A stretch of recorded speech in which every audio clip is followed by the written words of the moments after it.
Jubilee Hills by elections లో కాంగ్రెస్ కు BRS కు మధ్య తగ్గపోరు నడుస్తుంది. బీఆర్ఎస్ కావచ్చు, ఇండిపెండెంట్ అభ్యర్థుల గురించి పక్కన పెడితే కనుక ఈ రెండింటి మధ్యలో తగ్గపోరు నడుస్తుంది. దీని గురించి ఒకసారి మాట్లాడే ప్రయత్నం అయితే చేద్దాం. మనతో పాటు పద్మా దేవేందర్ రెడ్డి గారు ఉన్నారు. మేడం, ఎలా ఉండబోతుంది జూబ్లీహిల్స్ బై ఎలక్షన్స్? కాంగ్రెస్ కు బీఆర్ఎస్ కు మధ్యలో తగ్గపోరు కనబడుతుంది అని చెప్పి చెప్పడం జరుగుతుంది. ఎలా ఉంటుంది? తగ్గపోరు ఏం లేదు, డెఫినెట్ గా సునీతమ్మ గారు గెలుస్తారు, దానిలో ఎటువంటి సందేహం లేదు. కేవలం మాకేంటంటే ప్రజల దగ్గరికి వెళ్ళి ప్రభుత్వము చేస్తున్న కాంగ్రెస్ పార్టీ చేస్తున్న మోసాలను ఎండగట్టడం కోసం డెఫినెట్గా మేము ప్రజల్లో ఉన్నాం. మేము 10 సంవత్సరాలు అధికారంలో ఉన్న ప్రజల్లో ఉన్నాం.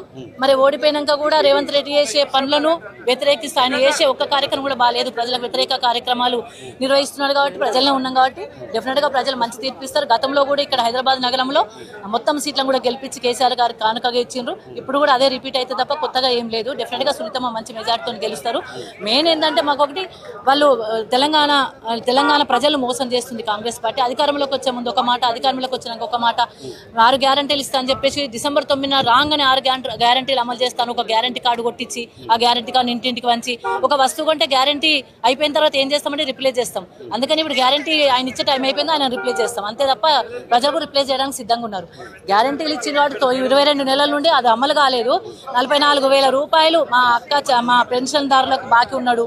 అదేవిధంగా మహాలక్ష్మి స్కీమ్ కింద 55,000 బాకీ ఉన్నాడు. మరి అవన్నీ కూడా బాకీ కార్డు కొట్టించి ప్రజల దృష్టికి తీసుకెళ్తున్నాం. డెఫినెట్గా ప్రజలందరూ కూడా ఓ వైపు ఆటో డ్రైవర్లు కావచ్చు, నిరుద్యోగులు కావచ్చు, ఎంప్లాయీస్ కావచ్చు, మా అక్క చెల్లెలు కావచ్చు, రైతులు కావచ్చు, ముఖ్యంగా ఏంటంటే ఎవరు ఏ వర్గాన్ని చూసినా ఈరోజు ఇబ్బందుల్లో ఉన్నారు. ఈ ప్రభుత్వం ఎప్పుడు పోతుందా, ఎప్పుడు దిగిపోతుందా అని చూసే పరిస్థితి కనబడుతుంది. కాబట్టి ఈ జూబ్లీహిల్స్ ఎన్నికలలో డెఫినెట్గా బీఆర్ఎస్ పార్టీ మంచి మెజార్టీతో గెలుస్తుంది, సునీతమ్మ మంచి మెజార్టీతో గెలుస్తుంది. కాంగ్రెస్ పార్టీ ఇప్పటికైనా తన శైలి మార్చుకోవాలి, తన పద్ధతి మార్చుకోవాలి, ఆ మాటలు మార్చుకోవాలి. ఎందుకంటే పని చేసేది ఏం లేదు, ఏరు దాటి దాకా ఓడం వల్ల పేరు దాటగానే పోవడం వల్ల పట్లాంటి పనులు. ఎన్నికలు ఓట్లు వేయించుకునేంత వరకు ఒక మాట మాట్లాడిండ్రు, ఓట్లు అయిపోయిన తర్వాత వాళ్ళదేందో వాళ్ళ చేత రాజకీయాన్ని వాళ్ళ చుట్టూ తిప్పుకుంటున్నారు తప్ప ప్రజలకు చేసింది ఏం లేదు. కాబట్టి డెఫినెట్గా జూబ్లీహిల్స్లో బీఆర్ఎస్ గెలుస్తుంది. ఇప్పుడు సునీతమ్మ ఏంటంటే ప్రజల మధ్యలో తిరిగిన వ్యక్తి కాదు. నవీన్ యాదవ్ గారు ఎన్నోసార్లు తిరిగారు, ప్రతి గడప కూడా తిరిగారు. ఈమెకు వాళ్ళ భర్త మీద ఉన్న సానుభూతి ఓట్లు పడే అవకాశం కూడా కనబడుతుందని చెప్పేసి కాంగ్రెస్ నాయకులు కావచ్చు, కార్యకర్తలు కావచ్చు చెప్పడం కూడా జరిగింది. సానుభూతి కాదండి, సానుభూతి కంటే మాగంటి గోపీనాథ్ మీద ప్రజల్లో ఒక మంచి వైఖరి ఉంది. ఆయన చనిపోయిన తర్వాత ఆయన ఆశయాన్ని కొనసాగించడం కోసం సునీతమ్మ గారు కూడా బయటకు వస్తున్నారు. ఎందుకంటే ఆమె కూడా తన భర్త చేసిన గతంలోనేమో వాళ్ళ భర్తనే పనిచేసుకున్నాడు కాబట్టి ఆమెకు అంత అవసరం పడదు.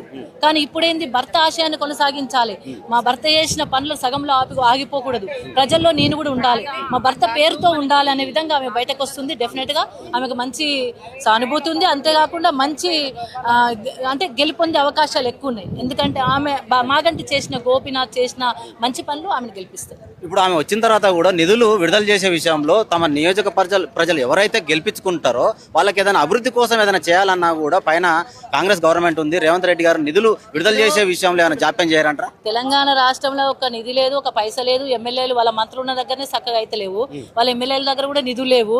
మేము ఏంటంటే ఎక్కడైనా కొట్లాడుతూ వస్తున్న పైసలు మేము కొట్లాడతాం. తెలంగాణలో ఉన్న మా ఎమ్మెల్యేలు అందరం కూడా, బీఆర్ఎస్ ఎమ్మెల్యేలు అందరూ కూడా ఫైట్ చేస్తున్నాం. మేము చేసేది ఏంది, వాళ్ళ అభివృద్ధి లేదు, శూన్యం, మొత్తం శూన్యం. ఆడ పైసా లేదు. ఆయనే అంటుండు కదా, నా చెప్పులు ఎత్తుకపోతే అటు చూస్తుండ్రు తప్ప నాకు అప్పు ఉడతలేదని. ఇంకేడికెళ్ళి చేస్తాడు ఆయన అభివృద్ధి చేసే పరిస్థితి లేదు. ఆయన తెచ్చే నిధులు ఏమి లేవు, కొత్తగా చేసేది ఏం లేదు. మేము ఒకవేళ చేయాల్సిన అవసరం పడితే మేము ఫైట్ చేస్తాం, కొట్లాడతాం, అంతకంటే ఎక్కువ తీసుకొచ్చి. ఎందుకంటే మేము కొట్లాడుతున్నాం, రోజు ఎవ్రీడే కొట్లాడుతున్నాం. కొట్లాడి తెచ్చడమే ఒక గొప్ప విషయం, దానికి సునీతమ్మ ముందుంటాం. ఫైనల్ గా ఎంత మెజారిటీతో వచ్చే అవకాశం? మంచి మెజారిటీతో వస్తాం, చాలా మంచి సౌఖ్యం మెజారిటీతో వస్తాం.